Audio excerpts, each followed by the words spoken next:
ප්‍රදේශයක්. දැන් මෙහි කොහොමද ඉදිරි වැඩ කටයුතු දැන් මේ බලද්දි දිවයිනේ සංවර්ධනය නොවුන ප්‍රදේශයක් තමයි අත්‍තරම අත්තන ගන්න. කොහොමද මේක ඉදිරි වැඩ කටයුතු ඔබතුමාලා කරන්නේ? ඔව් අද 2025 ජුනි මාසයේ දෙවැනි ඉතිහාසය රන්නකුරෙන් ලියවෙන දවසක්. මෙතෙක් ඉතිහාසයේ අත්තනගල්ල ප්‍රාදේශීය සභාව පාලනය කළ ඒ සාම්ප්‍රදායික දේශපාලන පක්ෂ වෙනුවට ජනතාවාදී නව පාලනයක් අද ප්‍රාදේශීය සභාවේ පිහිටවනු ලැබුවා. ජාතික ජනබලවේගය නියෝජනය කරමින් නව ප්‍රාදේශ සභාවක් පිහිටනවා. එහි සභාපති ජාතික ජනබලවේගයේ දර්ශන විජේසිංහ නව සභාපති සහෝදරයෙක් අපිට ඉන්නවා.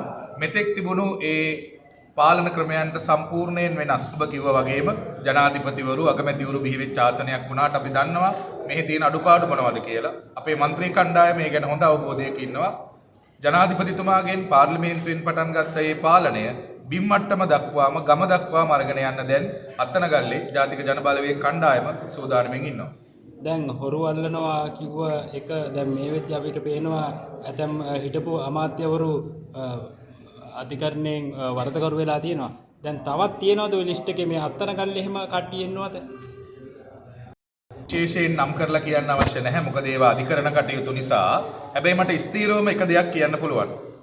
ඔබ නිලධාරියෙක් වුණත්, කලින් හිටපු දේශපාලකයෙක් වුණත්, මහජන මුදල් රාජ්‍ය ධනය අවභාවිත කරලා තියෙනවා නම් නීතිය ස්ථීරවම ඔබ පසුපස එනවා.